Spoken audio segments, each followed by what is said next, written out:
Monika tasty kitchen को मु आपण मानकु स्वागत करुची। आज मु आपण मानक पई बनैबाकु जाउची बिना पियाज रसुण रे पनीर तरकारी। मु प्रथमे पनीर गुड़ाक काटिकी रखीची। मु कैप्सिकम और आलू को मध्य काटिकी रखीची।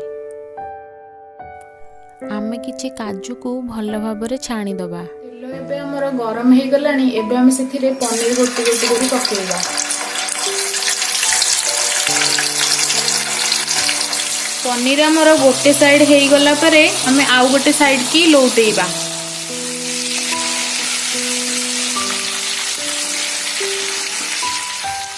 पनीर एबे हमर हे गलानी। एबे हमें ताको छाणी के गोटे प्लेट रे रखिबा।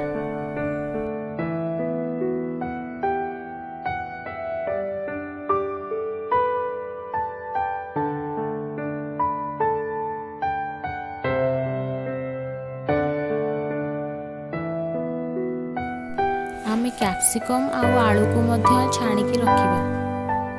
तेल एबे हमर गरम हे साइलानी। आमे एबे सेथिरे अदा देई ताको किछि समय कसिबा।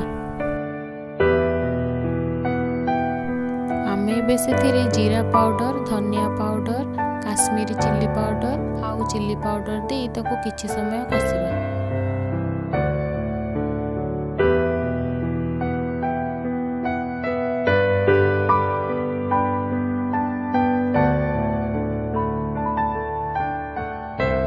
आमे एबे सेथिरे काजू पेस्ट देई मसाला को भल भाबरे कसिबा।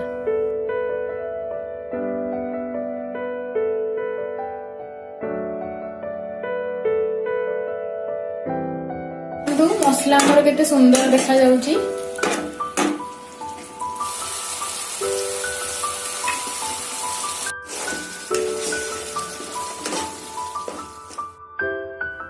आमे एबे सेथिरे छाणी की रखिथिबा आलू तक पकेइबा।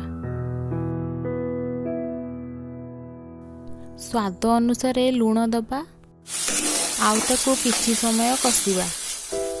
एबे आमे सेथिरे छाणी की रखिथिबा कैप्सिकम दबा।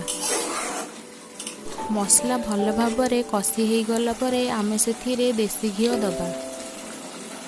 आमे सेथिरे छाणी रखिथिबा पनीर तक देई भल भाबरे मिक्स कर दबा। एबे आमे गैस रो फ्लेम को ऑफ कर दबा। सुआदिया पनीर तरकारी आमर रेडी हे जाइछि। एबे आमे ताको गोटे प्लेट रे सर्व करिबा।